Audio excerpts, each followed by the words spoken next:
In this exclusive 220 interview, we speak with the reigning Commonwealth, World Triathlon and Xterra World Champion Flora Duffy, who reflects on a phenomenal 2021, juggling an increasingly busy race schedule, and how she's keeping an eye on the Norwegian women's team.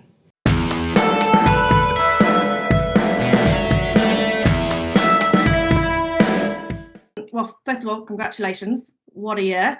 Just back on 2020, 2021 and what you achieved. Is there anything you wish had gone differently, or was it really the perfect season for you? It feels like just such a blur, that whole year. I think, finally coming back here to Stellenbosch, it's been a bit slower, building into my season and just trying to reflect on the year. If anything, I could think different. I don't know. It's funny. My husband says there was multiple times he thought I was right on the knife's edge of doing a bit too much, had a bit of an injury that could have gone horribly wrong, but somehow managed to just stay right in that place of extreme fitness without going over. But if I had to change out one thing, it would be I hurt my back in April as I flew from South Africa over to Boulder, Colorado, where I spend sort of the North American summer. Yeah. And I hurt my back, which lingered for about 8 weeks, which at that point was really very stressful because that was very close to the Olympics and I had to pull out of my first race. So perhaps if I could have changed one thing, it would have been not to have that stress. But everything else, it was all pretty smooth. Yeah. I mean, I can't really complain. It wasn't easy, but it all went mostly to plan. Yeah.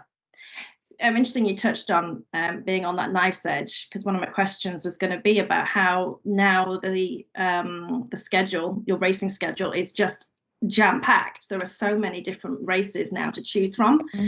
I mean, how do you avoid that burnout? Oh my gosh, yeah, it's really hard. I mean, if you think, okay, you have the whole World Triathlon schedule, then you've got Super League thrown in there now. And then for me, I'm interested in racing the 70.3 distance. So you add in trying to do one or two of those, and I'm world champs and everything. And it's just, yeah, it's quite a lot to manage. For me last year, after the Olympics was my big goal, and I ticked that off. And then I kind of was like, right, well, what do I want to do for the rest of the year? And what I didn't realize was going to happen is that the Olympics was absolutely going to kill me. I guess, there was a lot of pressure and expectation on my shoulders for quite a few years going into it. And then I won. And I think it's this media frenzy. You're going crazy everywhere, managing so many different things, but also trying to come to terms yourself of like, what just happened? I just achieved like the greatest goal of my life. So anyway, in saying all of that, I had to prioritize what I could race. And so I had to, Super League just wasn't an option for me because I had to prioritize like my health and well-being. I needed to just take a little step back so that I could, prioritize racing in the World Triathlon Series. Because, yeah, it's very hard to do both. And some people do, and I don't know how they do it. But definitely for me, yeah, it's like prioritizing, okay, what do I want to achieve in the rest of my career? And, you have to make a few sacrifices here and there because it's really great fun, doing all the races. But, yeah, it's definitely a tricky balance, and I'm getting older, so I need to actually really pick and choose which races I go to. And what is it like coming into 2022? You've just had an Olympic year, but now you're going straight into Commonwealth year, which is, I don't think ever happened. It probably hasn't ever happened, has it? So yeah, how is that now? You've got another big one-day competition in your crosshairs. How do you manage? I know, it's kind of ridiculous. Yeah, there you go, right? It's almost exactly a year from when we raced in Tokyo to racing in Birmingham. Yeah, it's kind of insane, but to me, nothing, now that I've gone through an Olympic cycle, a 5-year Olympic cycle as one of the favorites, nothing will ever feel like that again. So in terms of pressure, expectation, And I think what's nice for me is I won in 2018 the Commonwealth Games. So in a way, like I have ticked that box and I've won. So that's really cool. So I kind of feel like I'm in this like really nice space of like I'm still racing because I want to and I really enjoy it. And so that definitely helps take the pressure off. I mean, of course, I'm still a competitive person, so I'm going to train to, try and win or medal in these big events. But yeah, it is really crazy that Commonwealth Games is 7 months away. And then what's the crazier thing is like people keep telling me how many days it is to the Paris 2024 Olympics. Give you a break. And I'm like, can you stop? I'm just still trying to celebrate this Olympic medal from Tokyo. But yeah, I actually haven't really thought too much about Commonwealth Games. But yeah, it is kind of ridiculous that we go smack into that. So my next question was obviously going to be about Paris. So you think you've got another Olympic cycle in you? It is only 3 years, it's not 4. You're right, it is 3 years. Yeah, it's interesting. For Tokyo in those final like 6 weeks, I said I'm never doing this again. Like this is too much stress for me to handle. And then, fast forward after the Olympics, and I'm like, maybe I could do it. It is only 3 years away. So the door is definitely open. I haven't shut the door on building up to Paris. But yeah, I think I just gonna take it, year by year, as to what direction I would want to go in the sport. I definitely have some aspirations for the 70.3 distance.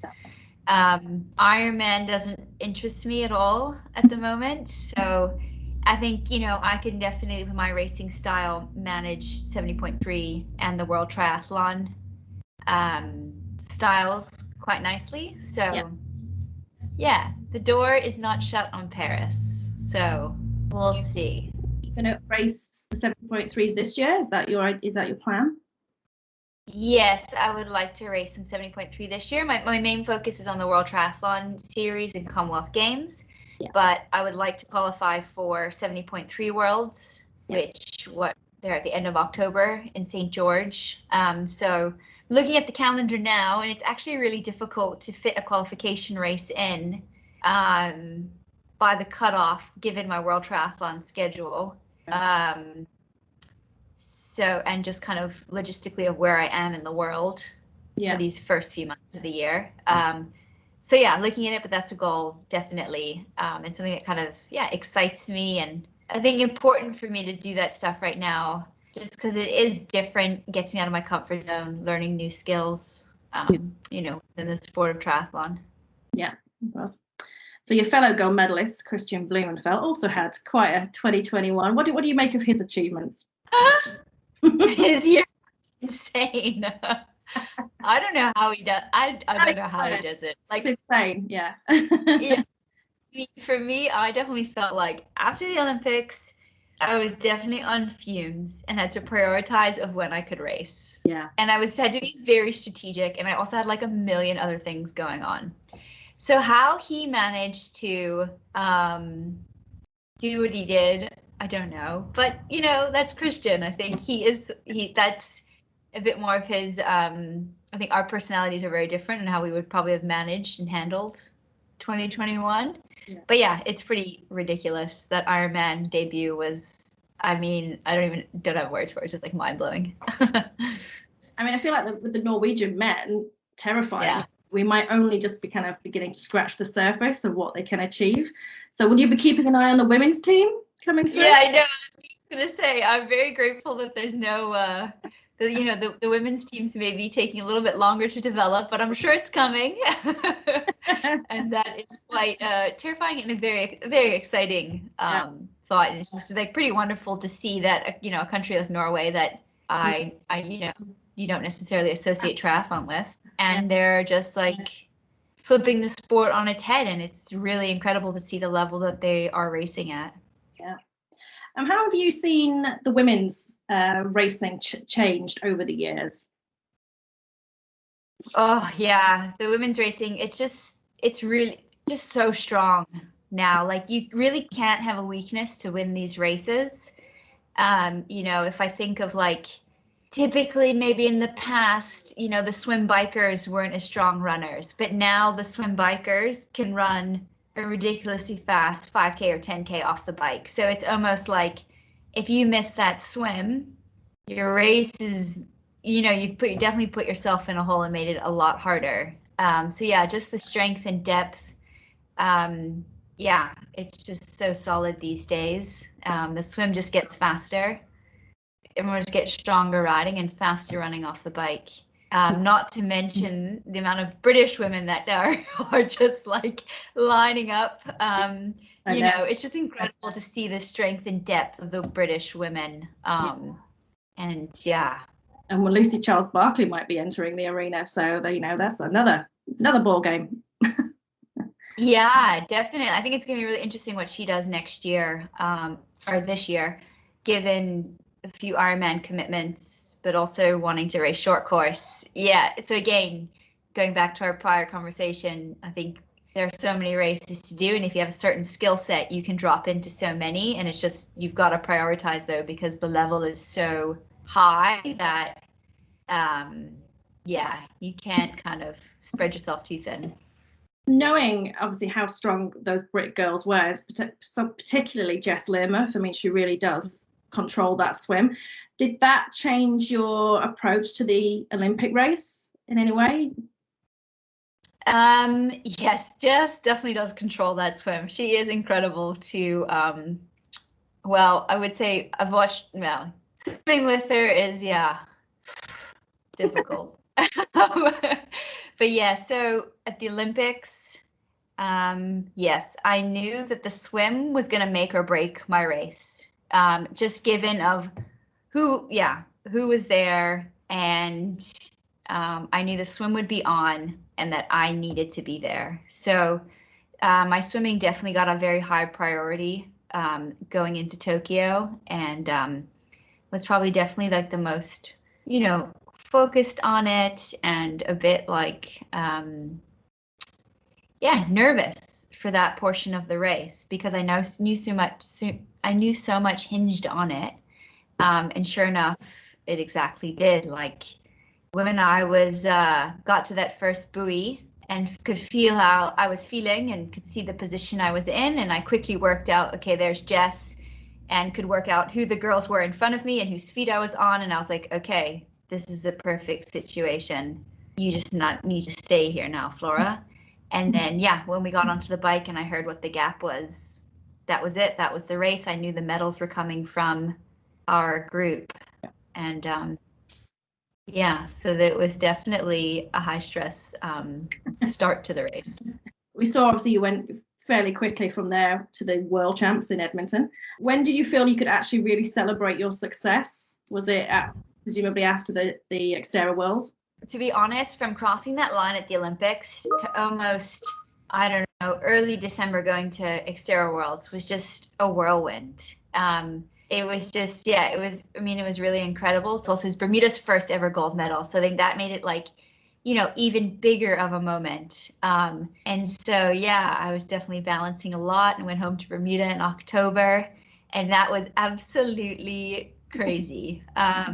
Like the reception I got was, yeah, really difficult, I guess, for me to put into words, but it was a super special 10 days at home, celebrating it and seeing how much meaning it had to everyone back there. So that was special. But for me, honestly, I don't think it's been able to sink in until now that I've come back here. I had 6 weeks off, and I really tried to take that off of not doing any, you know, interviews or media, just to let myself decompress, and with my husband Dan. But now coming back here, it's like, for the last few years, I've started my season training in Stellenbosch, and the goal has been, we're building up to win an Olympic medal. And so now this is the first time I've come back and I've done that. And yes, I might go to Paris, but I've got the medal. And it's kind of a nice, like, moment of like, oh yeah, like, it happened. I did it. And it's like, yeah, it's really special. I guess, yeah, it's starting to sink in. Sure. Yeah. Where do you keep your medal? Oh yeah. Well, actually at the moment, it's just like in its nice little pouch. It's on my bedside table. It needs a spot, but at the moment it like has to go to quite a few places with me because since I've come back and I've got quite a community here, and so everyone wants to see the medal. So it's like the medal tour is continuing here in South Africa. So yeah, but I need to find a permanent place for it. Yeah. But it's a bit weird. You don't want to like your Olympic medal just like there on the shelf. So you had Flora Duffy Day in Bermuda. Is that an annual thing? Or was that a one-off? No, that was just a once-off. Okay. Yeah. What do you have to do to get an annual thing, do you think? I mean it's a little team. Yeah, I don't know. I don't know. Gosh, we have to win again. No. Yeah. I don't know. But yeah, that was pretty cool to have yeah, a holiday in my honor, Flora Duffy Day. Yeah, very special and overwhelming, and I mean, it's just like things you never think would happen in your career, and just yeah, just kind of crazy. So presumably the tri scene now in Bermuda is quite large. Yeah, a lot more people know what triathlon is. But yeah, I think that's, one of the key things to I've had, my success is I was introduced to the sport pretty early on. And the triathlon community in Bermuda has always been very strong, like a very well-run association, loads of local events, a great kids triathlon club that I did back in the day and is still going on now. So yeah, it's just pretty incredible that it's just kind of gone from strength to strength. And sure, with like my success and Tyler Butterfield's success, that's only made the triathlon community grow and get stronger. And then I think with hosting the first World Triathlon race that they hosted in 2018. That was also like a pretty magnificent moment, and that put triathlon on everyone's radar. You couldn't hide from triathlon that day, and it's just kind of built from that. And yeah, it's really cool that again, kind of like Norway, Bermuda is this kind of a strange place to have this like pretty strong triathlon presence. Probably less so than Norway, I still think. Still much smaller, yes, but yeah. So we saw on Instagram that you tried out surfing. Is that a potential career change in the future? I wish I could be so talented and cool to be a surfer. But yeah, I absolutely loved it. We spent some of our holiday in Kauai, and my only goal was to surf. And it's definitely something I'll continue to do. Right. And wish I was way cooler and better at it, but that's okay. We find you in South Africa, and you mentioned that's your usual training schedule for the year, and then you mentioned you move on to Boulder. Is that so? You're following your normal kind of routine? Yes, yep, yeah. I'll be training here in South Africa until sometime in mid-April, and then go over to Boulder, and I'll be based in Boulder through until probably like November. Oh, nice. Yeah. And with the plan of starting my season in Yokohama for the first round of the World Triathlon Series. Right. Just chasing the sun. Yes. Like a little bits of the season here and there, but yeah, chasing summer. I don't blame you. So just talking about this year's events, you're not signed up to do the couples championship with Dan? No, absolutely not. No, Dan, yeah, I mean, he did used to race triathlon. He has moved on. And, yeah, but no, we won't be doing that race. Okay, just got a couple more questions. If you weren't a triathlete, what do you think you would be doing? I don't know, to be honest, because I've done triathlon since I was so young and was exposed to it at a professional level when I was younger that I've just always wanted to do triathlon. So maybe something sporty, but I'm not really good at other sports, so triathlon is an option. You haven't tried them yet. Well, maybe not. So how would you like to see the sport develop over the next 5 to 10 years? It's interesting. I mean, I guess I just would hope that it, continues to go more and more mainstream, and obviously you get more sponsors involved and you get more TV exposure. Obviously those things would all be great as a professional athlete. I would say at the moment it's pretty difficult out there in terms of like, sponsorships and opportunities. You really have to be like one of the best of the best. So yeah, I guess just hoping that the sport can just build on strength to strength. And it's interesting with the PTO coming in, and we'll see, what they can do for the sport, and hopefully, yeah, move it up a level, particularly that non-draft scene. I think World Triathlon do a pretty great job of, televising our events, putting on fantastic races in great locations, equal prize money, excellent prize money. So yeah, and I think, yeah, do a pretty good job with, World Triathlon do anyway, of, equal opportunity for men and women in terms of racing and having our own races. So if more of that could spill into the non-draft side, I think that could be great. Yeah. Great. Okay, great. Thank you guys so much for your time. All the best, Flora. Probably see you in Glasgow, maybe racing Leeds. Yes, I'll do Leeds. Yeah. Yeah. I'll see you there. Marvelous.